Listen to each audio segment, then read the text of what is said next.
नवागत मंडलायुक्त डॉक्टर ओ लोकेश M0 ने शुक्रवार शाम को मंडलायुक्त इन कार्यालय में अपना कार्यभार ग्रहण किया। बता दें कि डॉक्टर शून्य लोकेश M 2005 बैच के I00S0 हैं, जो मूलतः कर्नाटक के निवासी हैं। I0A0SO में आने के पश्चात जनपद अलीगढ़ में ट्रेनिंग पूर्ण कर जॉइंट मजिस्ट्रेट सहायक कलेक्टर के रूप में सहारनपुर से कार्य शुरू किया। इसके बाद मुख्य विकास अधिकारी प्रयागराज रहे तथा जिला मजिस्ट्रेट कलेक्टर कौशाम्बी, अमरोहा, गाजीपुर, एटा, कुशीनगर, मैनपुरी में कार्य किया और 5 वर्ष अंतर्राज्यीय प्रतिनियुक्ति पर कर्नाटक में अपनी सेवा प्रदान की। वर्तमान में मंडलायुक्त सहारनपुर के पद पर कार्यरत थे। कमिश्नर के रूप में इनको सहारनपुर के बाद कानपुर मंडल की सेवा करने का अवसर मिला है। कार्यभार ग्रहण करने के पश्चात शनिवार को उन्होंने सर्किट हाउस में प्रेस वार्ता कर अपनी प्राथमिकताएं बताते हुए कहा कि सरकार की योजनाओं का लाभ समाज के अंतिम व्यक्ति तक पहुंचाने का प्रयास किया जाएगा। जनहित के विकास कार्यों को गुणवत्तापूर्ण व समयबद्ध पूर्ण कराया जाएगा, जिससे ज्यादा से ज्यादा लोगों को उसका लाभ मिल सके। जन समस्याओं का निस्तारण गुणवत्तापूर्ण व समयबद्ध सुनिश्चित कराया जाएगा। बाइट डॉक्टर लोकेश M0 मंडलायुक्त। दूसरा में सेकंड प्रायोरिटी रहेगा एजुकेशन में मेरा फर्स्ट प्रायोरिटी रहेगा। मैं शहर में हूँ, अन्य जगह पर अगर कोई बच्चे शहर में घूम रहे, अगर स्कूल नहीं जा रहे, अगर ड्रॉप आउट बच्चे हैं, तुरंत बच्चों को आइडेंटिफाई करना, जो ड्रॉप आउट बच्चे हैं उनको वापस स्कूल में ले आना, मेन स्ट्रीम में ले आना। तो स्कूल्स लगातार विजिट करना, टीचर्स को मोटिवेट करना, टीचर्स के साथ वर्कशॉप करना और स्कूल में एनरोलमेंट बढ़ाना और स्कूल में क्वालिटी एजुकेशन देना। और इसके साथ जो कायाकल्प स्कीम चल रहे हैं उसको भी हम अच्छे से इम्प्लीमेंट करना इंफ्रास्ट्रक्चर को लेकर। सो एजुकेशन में सिर्फ बेसिक शिक्षा एजुकेशन भी नहीं रहेगा, इनफैक्ट कॉलेज एजुकेशन के लिए भी मैं प्रायोरिटी देना चाहता हूँ, इंपॉर्टेंस देना चाहता हूँ। थर्ड मेरा प्रायोरिटी रहेगा, क्योंकि मैं बेंगलुरु शहर से हूँ और बेंगलुरु नगर निगम भी काम किया, तो मेरा फोकस हमेशा जब भी मैं अप एंड डाउन ट्रैवल करता हूँ तो सिटी को साफ़ सुथरा रखना, सिटी का एस्थेटिक्स बढ़ाना, सिटी का सुंदरता बढ़ाना, सिटी का लुक्स बढ़ाना, ये भी मेरा प्रायोरिटी रहेगा। ये तो नगर निगम के साथ मिलकर काम करना या स्मार्ट सिटी में कोई प्रोजेक्ट है, यहाँ पर यहाँ पर कानपुर में स्मार्ट सिटी प्रोजेक्ट चल रहे हैं, तो दोनों को क्लब करके कानपुर सिटी का लुक्स बढ़ाने के लिए मेरा प्रायोरिटी रहेगा।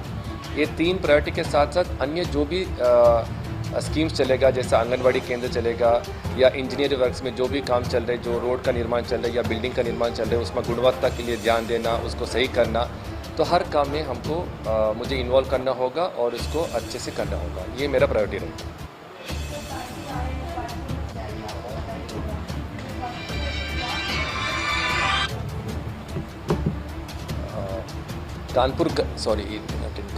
कानपुर कल ही तो ज्वाइन किया हूँ। अभी मुझे पहले स्टडी करना पड़ेगा, इनपुट्स लेना पड़ेगा।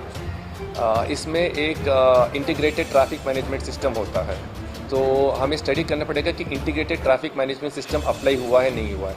हमें हर एक जंक्शन से दूसरा जंक्शन के बीच में दूरी कितना है, तो कितना व्हीकुलर मूवमेंट हो रहे, तो पीक टाइम में उसका ट्रैफिक सिग्नल्स चलाना है नहीं चलाना है या मैन्युअली चलाना है, तो ये सारा स्टडी करके हमें एक अच्छा सा एक मॉडल डेवलप करना होगा। तो मुझे टाइम लगता है, ये मैं पुलिस के साथ, ट्रैफिक पुलिस के साथ हमारा इनफैक्ट हमारा कानपुर स्मार्ट सिटी में ICCC भी बना होगा और इसमें इंटीग्रेटेड ट्रैफिक मैनेजमेंट सिस्टम भी एक पार्ट होगा, हर तरह का कैमरा भी इसमें इंस्टॉल्ड होगा। तो उसको मुझे स्टडी करके इसको डेवलप करने के लिए मैं कोशिश करूँगा। या ऑपरेशनल नहीं होता है, ऑपरेशन कराना पड़ेगा। कभी कभी अगर ऑपरेशन भी कराते हैं कि कराने के बाद भी हमें ये देखने में करना चाहिए कि रोड डिज़ाइन कितना है, रोड डिस्टेंस कितना है, एक ट्रैफिक सिग्नल से दूसरा ट्रैफिक सिग्नल के लिए डिस्टेंस कितना है, कितना व्हीकल मूवमेंट हो रहे, कौन सा मॉडल ठीक रहेगा, राइट, पीक टाइम में कौन सा मॉडल वर्क होगा, ये स्टडी करके थोड़ा हम लोग इम्प्रूवमेंट करा देंगे।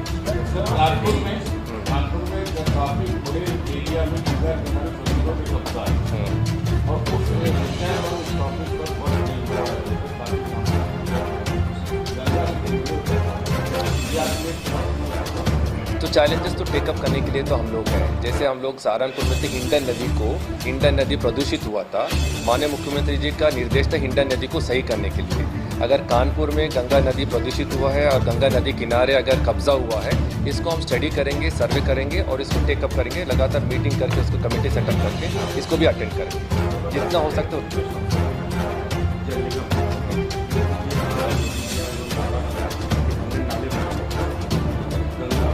गुप्ता घाट किरदार बीते लंबे समय से निभाया। जल निगम शहर वाले कहते हैं ग्रामीण की जिम्मेदारी है और ग्रामीण कहता है शहर की जिम्मेदारी। डीएम साहब मौके पर गए, उन्होंने 10 दिन का अल्टीमेटम दिया, उसके बाद भी कुछ नहीं हुआ। 2008 में इसका घोटाला हो गया। अब 2008 से कानपुर के अंदर जगह जगह विस्फोट हो रहा है। ठीक है, 4-5 पैसा ना आए वो आश्वासन देगा चलेगा। जब आप आ रहे तो आप सबसे बड़ी जो चुनौती है आप शहर में चल रहे हैं, मतलब फंस गए हो, आपकी गाड़ी गिर गई, पब्लिक गिर गई। तो ये जो सबसे बड़ी चुनौती है कि पानी जो मतलब मूलभूत समस्या है, पानी और सीवर। तो आपका कहना है कि जो अंडरग्राउंड सीवेज है वो डायरेक्टली गंगा में डिस्चार्ज हो रहे हैं, और दूसरा सीवेज का जो काम करने से, अंडरग्राउंड सीवेज काम करने से रोड का डैमेज हो चुका है। ये दोनों काम टेकअप कर रहे हैं। ओके ओके, ठीक है, वो सबसे बड़ा। दूसरा एक जो इसको टेकअप करते हैं। दूसरा जो कि सबसे बड़ी दिक्कत ये है कि शहर में इंफ्रास्ट्रक्चर नहीं है, सड़कें आपने ठीक से बनाई नहीं।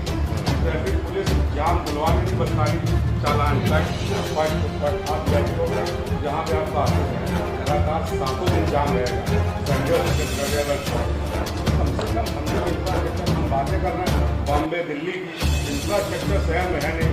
बस क्या वो नंबर प्लेट नहीं लगा है, वो हेलमेट नहीं लगा है, उसका फटफट चालान, आप चालान करिए, लेकिन कम से कम सिस्टम तो हम लोग को दीजिए।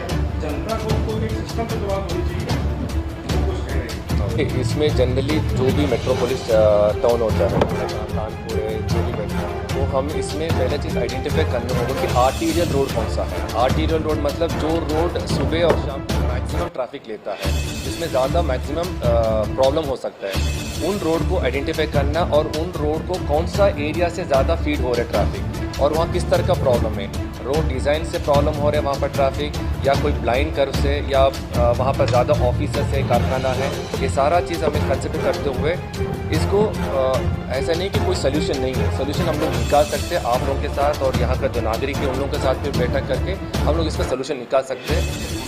आगे आगे बढ़ते चले जा रहे हैं, लेकिन जो मूलभूत चीज़ें आपको बताने का उद्देश्य है कि आप सहारनपुर में आप फॉर एग्जांपल अगर रोड में समस्या है, सिर्फ नगर निगम से बात करने से काम नहीं होगा, हमें कोऑर्डिनेशन करना पड़ेगा। कोऑर्डिनेशन बिजली विभाग से कोऑर्डिनेशन, जल निगम का कोऑर्डिनेशन, मेट्रो विभाग का कोऑर्डिनेशन, नगर निगम का कोऑर्डिनेशन, और उनके साथ ट्रैफिक पुलिस के साथ, सारे सबके साथ कोऑर्डिनेशन करके हम इसका जो भी समस्या है, इस समस्या को स्टेप बाय स्टेप इसको दूर करने के लिए प्रयास करें।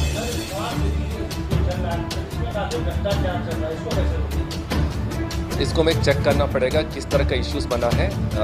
मैं आज ही जॉइनिंग के लिए आऊँ, इसको जो भी इश्यूज़ आएगा उसमें चेक करके बता सकता हूँ। मैं इनफैक्ट अगले 2 दिन में एक बार भ्रमण करने के बाद मुझे कुछ इनपुट्स मिल जाएगा कि मुझे क्या नया चीज़ करना है। लाइक सहारनपुर में तो काफ़ी नया चीज़ हम लोग को करने के लिए मिला, यहाँ